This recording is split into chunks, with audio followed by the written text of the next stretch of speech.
Good afternoon, everyone. Thank you for joining us.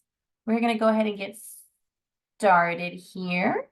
Just going to make sure my layout is all set. As I was doing all this, my coffee spilled, but it didn't all fall out. We're fine. My name is Bree, and I am the Youth Prevention Manager here at Not My Kid. And today we also have Erica, who will be online. She will be moderating. So what Erica will be doing is if there's any questions that come into the chat, or if for some reason my slides aren't syncing in real time, or if there's an issue with the visual, Erica will go ahead and troubleshoot that from behind the scenes. Today's webinar will be on teen mental health, where we're going to be talking about common mental health challenges within youth, such as depression, suicide, and we're also going to be talking about stress and anxiety today. This is webinar mode, so you will not be able to unmute yourselves or turn on your cameras, but we do have the chat box where you can throw in any questions, and we also have a Q&A box.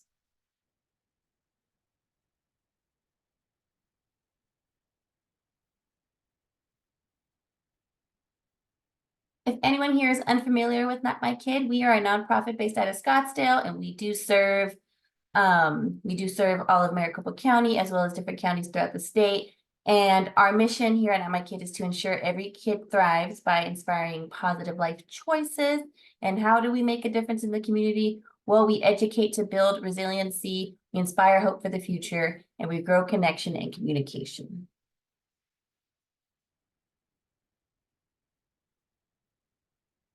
Here at Not My Kid, we go upstream for true prevention. So we try to tackle on the issue way before, or a challenge way before it turns into something that is needing treatment. So an example is, we use this river kind of analogy where, let's just say you're by the river and you're fishing, and then all of a sudden you see a lot of people coming from upstream. They're coming down, and they look panicked, they look freaked out, they look like they weren't supposed to fall in the water, but they accidentally did.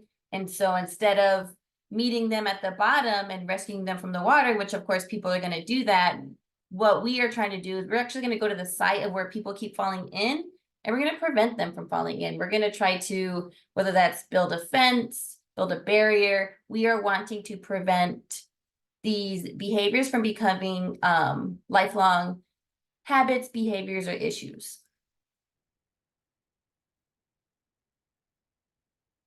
Before we start any of our prevention education, we do like to talk about a trauma-informed approach where we practice making space for others and also taking space when we do have questions and thoughts. We also practice self-care and collaborative care. We share all the resources that we know of. We do make it known that some of this stuff can be sensitive, and so we want you to take care of yourselves as participants as much as you can. And then if any sort of personal stories are shared or sensitive information is shared, we want to make sure what is said here stays here, like any sort of private information, but what's learned here leaves here. So the less behind the stories that people share can leave here and be passed on to others. The objectives of today's presentation, we're going to take a look at the difference between stress and anxiety. We're going to take a look at depression. What is the prevalence of depression in teens? What are the warning signs of suicide? And what are ways to support your teen throughout these mental health challenges? We do like to cite our resources, and we like to do our research. So here are some citations and sources for this presentation. We're going to go ahead and start off by talking about the teenage brain. So for anyone who doesn't know, the brain itself does not develop until about age 25 and older. And the teenage brain, during the years of being a teenager, it is still under development. And the part that is yet to develop is the prefrontal cortex, which we talk about a lot during our youth presentations especially, and also adult presentations. But it's important to know that the prefrontal cortex is responsible for decision making, weighing something, if it's right or wrong. It's also the part of the brain where the impulse control part and the pleasure seeking part. So during this time of development, teen brain is wired to experience feelings stronger than adults. And whether that's sadness, anger, joy, they are made to experience those emotions much stronger. And so with these intention motions, that is a sign of brain growth. So imagine we were all teenagers once, right? So our brain is under development. Some things are going to be harder for us than if we were adults, because as adults, not only is our brain fully developed, but we also have experience that we've learned from that allow us to control some of these things that the prefrontal cortex is responsible for. Also, what's taking place is within the prefrontal cortex, that pleasure seeking, that feel good chemical dopamine is highly active and it rewards new experiences. So let's just say we do have a youth who is a thrill seeker, and whatever thrill they're chasing gives them a lot of dopamine. They're going to want to do it over and over again. It's going to be harder for them to stop it because that part is just super active during this time of development. And when it comes to substance use, substances can rewire the brain to form addiction pathways. And when teens are actually calm, when they are utilizing healthy coping skills and they are in a calm state, they can problem solve almost as well as adults. However, it takes them time and practice to really learn which coping skills really work for them. And they also have to learn that they have to dedicate time to those things. It's not just you can breathe for, you can do deep breathing for 16 seconds and you're fine. No, it is a practice that takes a while. And it needs to become like a hobby of theirs. And we're going to talk more about that. When it comes to risk factors for developing a mental health challenge, there's a lot of different things that we can take a look at, such as personal characteristics. I'm sorry if this slide is a little bit hard to read. Experiences they may have gone through, such as adverse childhood experiences or sudden stress, isolation. When it comes to personal characteristics, it could be something within the family history. When it comes to health and mental health, I want to highlight substance use is a huge stressor. Teens believe that substance use takes away the stress, but it actually causes them more stress and more mental health challenges. And when it comes to personality and outlook, anytime someone loses hope and they feel empty and they don't, see the light around them, then that is a warning sign as well.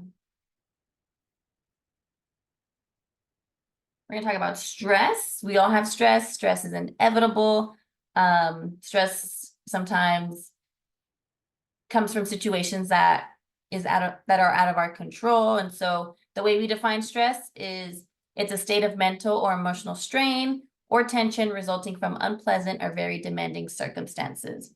So stress is caused by external sources. It's how we respond to these external sources, whether it's a flat tire on the way to work or an unforeseen expense that then puts us behind another bills, or like a health issue that just comes up randomly. These things can cause stress. And with practice, though, we can respond to stress in different ways. Not all stress itself needs to be responded to in a negative way, in a way that harms our health. So I'll give some examples here. We have eustress and distress, basically positive stress and negative stress. So there is such thing as positive stress. It's basically moments of life where we're experiencing growth or a change or any sort of thing that puts us out of our comfort zone or we weren't really expecting and it's new for us, such as a promotion, getting a new job where you're not really familiar with the systems and the people, so you're a little bit nervous. Taking a vacation can be stressful, the planning, the traveling part, but then once you're there, you're having a good time, but everything that leads up to it, that can be stressful in itself. Having a child, buying a home, all these events can be stressful, but they're not necessarily bad stress. It's just a part of life. It's a part of change, it's part of growth. And then we talk about negative stress. Here are the events that can be seen as, unfortunate circumstances or unfortunate events, but also it's not always the worst thing. So here we have divorce, we have injury or illness, problems at work or school, relationship conflicts. So no one's really looking forward to these negative stressors we have here at the bottom.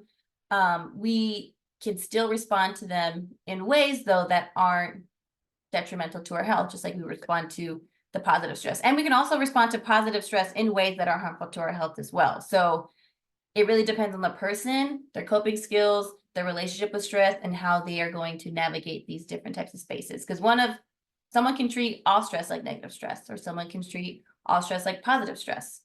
It just depends on the person. And also the way we frame it and look at it. So an example is divorce.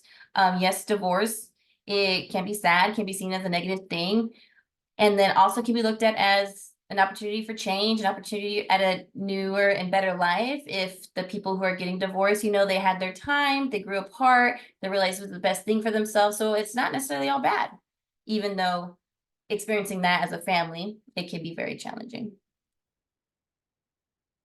So what can cause stress in a teenager's world? Because their stress does look different from our stress as adults. Some things do overlap. They experience some of the stress that we experience too. But as a teenager, what is causing them stress right now? Of course, school. School is a big stressor. It is their number one responsibility throughout the week for about almost 40 hours, like a full-time job. Whether it's assignments, their relationship with their peers, performing in any sort of extracurricular activities they're a part of. School is a huge stressor. Social media is also a huge stressor, especially apps like Instagram and TikTok. It definitely is a place where youth can connect with others, but it's also a place where they can come across content they're not supposed to be looking at, content that makes them feel sad, content that makes them feel mad, angry, and also it's a place where cyberbullying takes place. We have relationships, parental pressure. Lack of sleep is a huge one too, and lack of sleep can come from many different things. It is a really not good warning sign, but it is a warning sign for many mental health challenges. Mental health issues, substance use, and bullying. And of course, this is not a fully inclusive list. There's other things that stress youth out. These are just the common ones you've seen across youth. And it is hard for them, for something like social media, it is hard for them to just take a step back. If social media is causing you stress, it is hard to tell them, okay, well, then just get off of it, because their peers are around it and they see their peers, they may see their other peers navigating it in a way that makes it look fun or cool and works for them. And they're trying to do that, but it's just not a space that's the healthiest for them. But it is really hard for them to step away. So stress, now we have anxiety. Anxiety is the feeling of worry, nervousness, or unease, typically about an imminent event or something with an uncertain outcome, also known as fear of the unknown. So anxiety is caused by an internal source. It comes from the way that we feel or the way that we think we're going to respond to certain situations that may have not happened yet.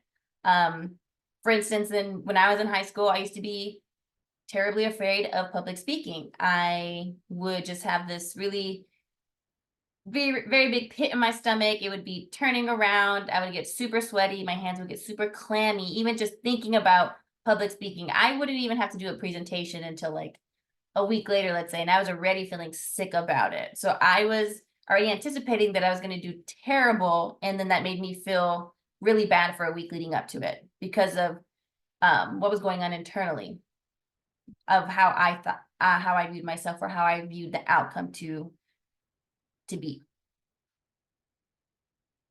And so when you're in this state, though, and you're in a state of constant anxiety, it does feel like being stalked by an invisible predator. So it does feel bad, and everyone does get anxious, and we're going to talk about the difference between like just general anxiousness and anxiety. But the longer it takes place, the more you feel like you're being stalked, and the more bad it is for our health. Here are some behaviors of that prolonged anxiety. Worrying about future events, so just worrying about all types of future events, whether it's a week in advance or 2 weeks in advance. For those 2 weeks or that week, you're not getting any sleep. Your mind is not focused on what it needs to be focused on. Maybe you're breaking out. As a teenager, I broke out a lot. You're not performing well in your sports. The expectation to be perfect is also behavior and anxiety, just needing to do everything to a certain standard, whether that was set by you or mainly, or most of the time set by parents and guardians or teachers. Procrastination is also behavior and anxiety, and then it even adds more to it, right? Because now you're adding this extra stress at the very end because it took so long to get the task done. And then we have failure to be assertive, the inability to say no when you need to take a break, or the inability to tell someone that they are not respecting a boundary. These are all behaviors of anxiety. And there's more, of course.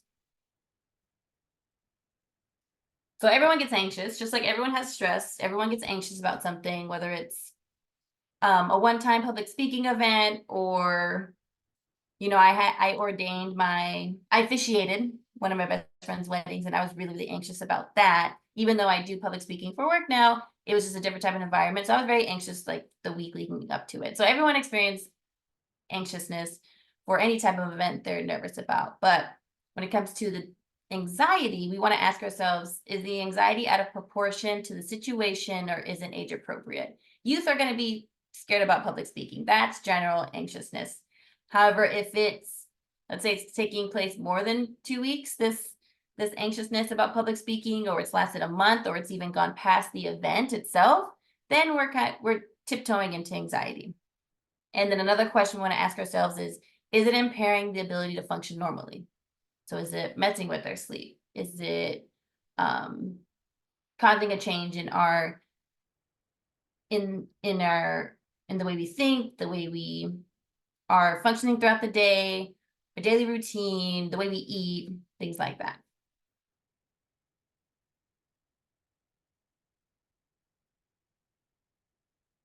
Effects of stress and anxiety on the body. So when we are feeling these two things for a prolonged period of time, we are going to feel super fatigued because we're not going to be getting good sleep, not going to have energy. We are going to be super irritable, may experience migraines. I know a lot of youth who do have migraines and they don't know where they're coming from.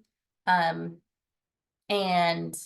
for some of the people I know, it is because they've just been super stressed out and they haven't learned how to cope with that stress, lack of focus, of course. It can lead to weight changes or memory problems.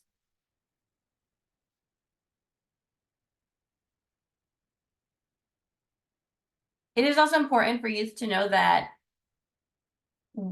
we can learn coping skills, we can learn habits, we can learn practices that will allow us to respond better to these things. It won't guarantee, right, that they won't experience stress ever in their life or anxiety, but if they learn the right tools for them, they can respond to these things in a way where instead of losing sleep for a week over something, maybe they only lose sleep for a night. Instead of experiencing headaches or lack of focus for X amount of time, they're only experiencing that day. And so it can reduce the amount of these things that they're feeling. They're still going to be there because we all experience them, but it's going to reduce the level and the amount we feel.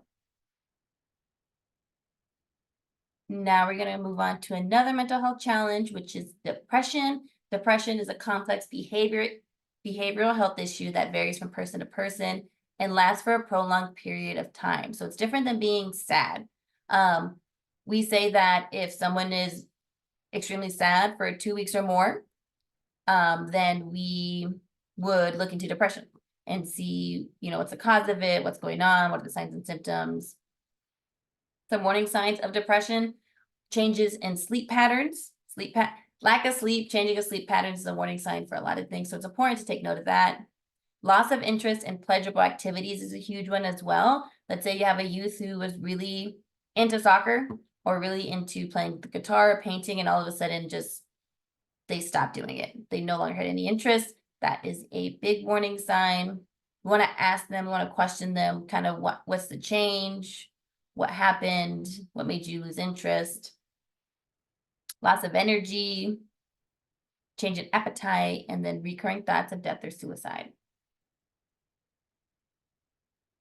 Things to keep in mind when it comes to depression: if depression is left untreated, it can get worse over time and create additional challenges.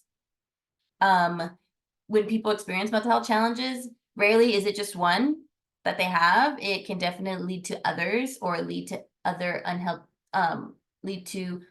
other habits that are unhealthy or unhealthy coping skills. 20% of adolescents experience depression before they reach adulthood. So it's not an adult issue. It's not an adult mental health issue. It is impacting youth, and it is very much a youth mental health challenge. Teenage boys are less likely to be willing to report depression, whether it's stigma or the expectations that are placed on teenage boys where they have to be tough, they can't cry, things like that. That's going to make them less likely to report. So it's important to have communications with the young men in our life and let them know that it is okay to feel your feelings. It is okay to ask for help. And you don't have to act strong all the time. Depression does not discriminate either. It doesn't affect one group and one group only. It can affect all different kinds of people.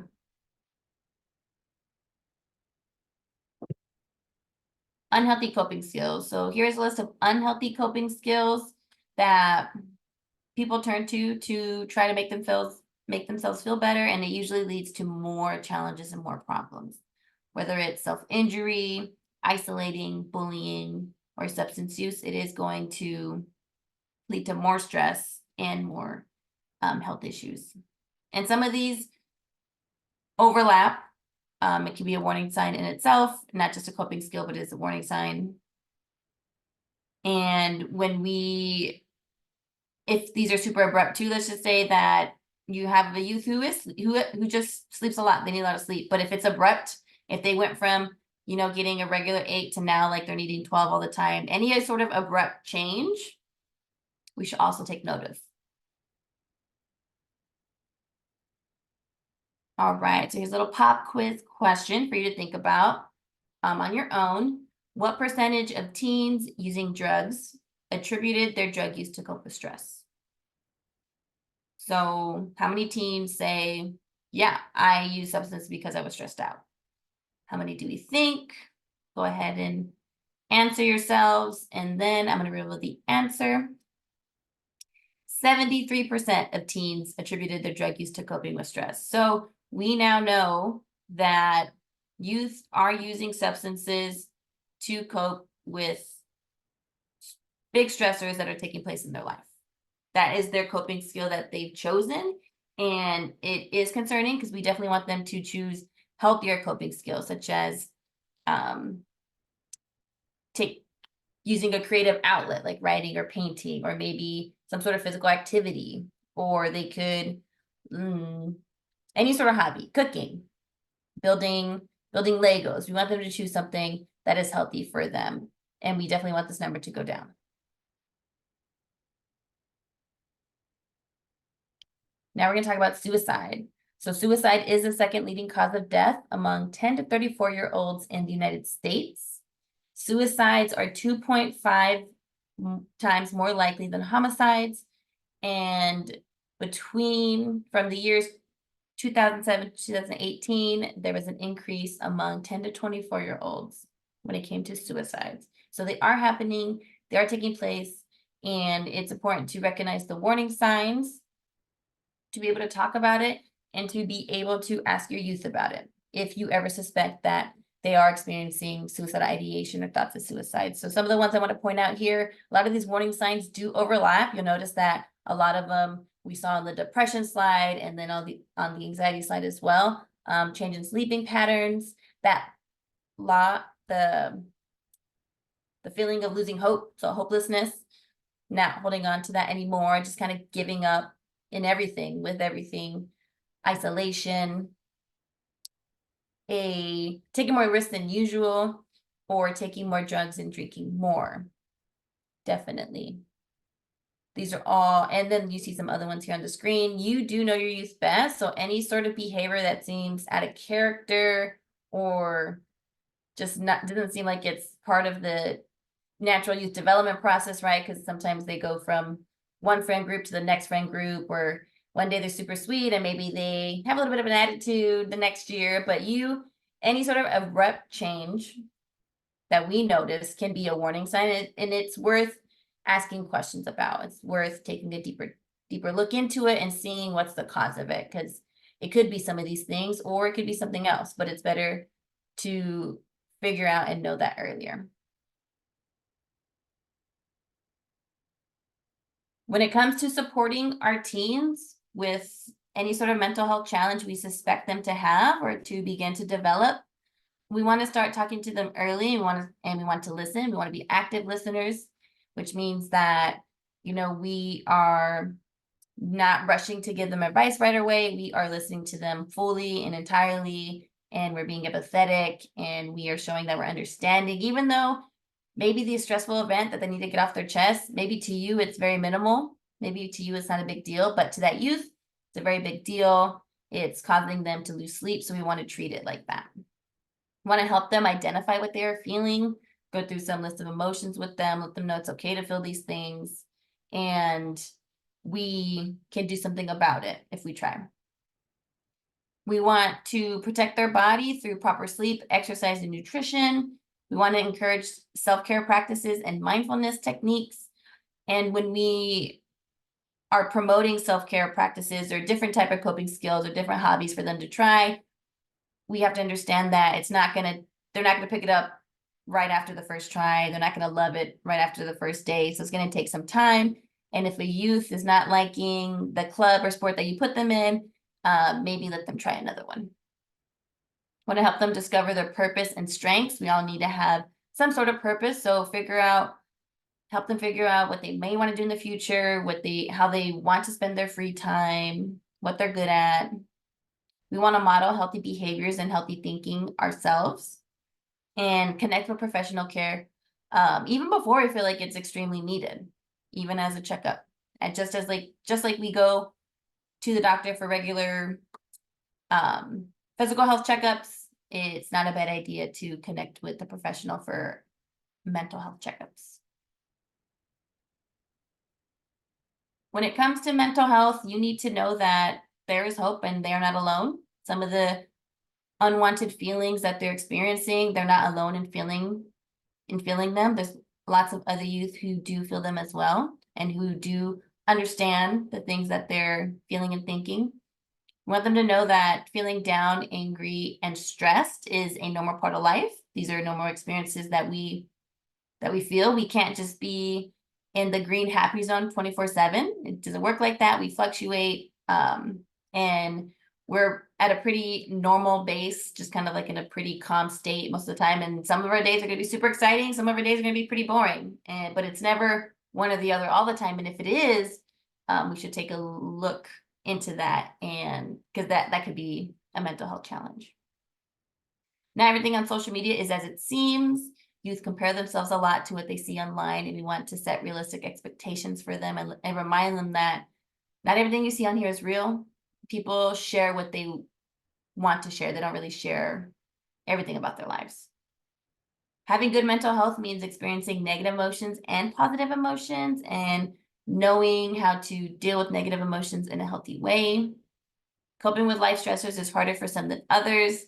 Just because running is a good coping skill for me doesn't mean it's going to be a good coping skill for everyone else. And sometimes it's going to take a little bit more work for some people to cope through that stress. Coping skills is not a one size fits all. Try them all to find your own. So you, as an adult, you may be trying to push your youth to maybe do yoga. Let's do yoga. Yoga really works for me. Let's just do it. And if they're not into it, we shouldn't force that on them. We should encourage them to find something that they like, because it's not a one size fits all. Here are some additional healthy coping skills. Essentially anything that your youth enjoys doing. And I like to really compare them to hobbies. Any sort of hobby that your youth does on purpose, that your youth really gets excited about, can be a coping skill, because it's a way for them to not only focus their energy on something else, but like practice a skill, dedicate time to something that brings them joy. And they know that instead of focusing on these negative emotions too much or doing something else that can be harmful, they have these healthy things to turn to, whether it's exercise and sports, a creative outlet, journaling, reading, listening to music, volunteering. There's way more to cooking, dancing, playing video games with friends, maybe a certain time during the week. There's just a bunch of them that get together, and that's their one time to de-stress. We want to encourage anything that brings them joy. That's healthy, of course. Here at Not My Kid, we do have different types of programs and services available. So this type of program we're doing today is part of our prevention services. Not only do we speak to adults, but we also speak to youth in schools about the same things we talk to adults about, but on a different level, different scale. We relate to them. We ask them a lot of questions, a lot of reflection, and we also learn a lot from them, and then we put it into our adult presentations. We also have our early action program called Project Rewind, where it is a program for youth who have been caught on campus using substances, and they're going to go through a suspension period. Instead of going through that suspension period, they can enroll in our program where we meet. It's a family program, 2-day program where we meet and talk about what caused them to use substances for the first time, why do they keep using. We ask them reflection questions for the family to answer together. What do you really appreciate about your youth? What really concerns you? And same for the youth. What do you really appreciate about your parents and guardians? What do you wish they did better, or what are some changes? So it's a very reflective family program that focuses on the child substance use, and it also reduces that suspension period. We have resource navigation. If you're looking for any resources within the community, we have someone dedicated to that. We also provide parent coaching, peer support, individual counseling, and we have intensive outpatient program. All this can be found on our website. And here at the end, you can find all of our information. I know we ended early today. It was a quicker presentation, but mental health, a youth experiencing a mental health challenge shouldn't be ashamed, or they shouldn't feel afraid to speak up. There's a lot of youth who do experience them. The times are changing fast. And one of the cool programs we do at My Kid is we do provide teen mental health first aid training. So what that training, we go to different schools and we meet with youth who want to learn how to recognize signs within their peers, and then to be able to get an adult involved to help them further. So that's something we are training peers to be able to help their peers, because we found, and we all know, that sometimes youth are afraid to go there, to go to their guardians, or afraid to go to a teacher or an adult. So they're gonna go to their friends. And we think it's important to teach their friends, to teach friends of friends these skills. That way there can be a community of them that is able to respond and get the necessary resources to be able to help a peer in need. And also, if you're joining us as a parent or guardian, we are also running a summer camp on Not My Kid in June, 2 weeks, June 10th through the 14th, and then June 24th through the 28th, I believe. I couldn't get that second week wrong. I'm so sorry. On our website, though, you can find more information about enrolling. During the summer, you know, it is a time of change. Youth go from seeing their peers every day at school, or being so busy every day, to maybe being less busy, being bored, not being able to see their friends. So summer camp is a good opportunity for them to be active, to be pro-socially involved in activities, and to get out of the house. And yeah, thank you all for joining me today. That is the end of our presentation. I'm going to hang on for a couple of more minutes just in case anyone has any questions, but I hope you all enjoy the rest of your evening, and we hope to see you again.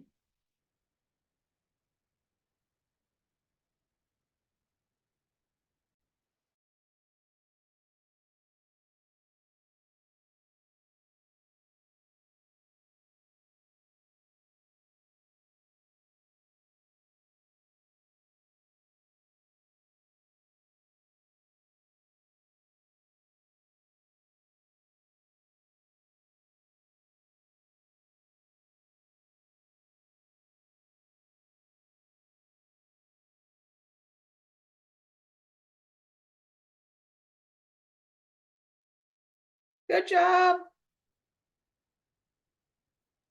Thanks. I'm going to shut it down. Okay, bye.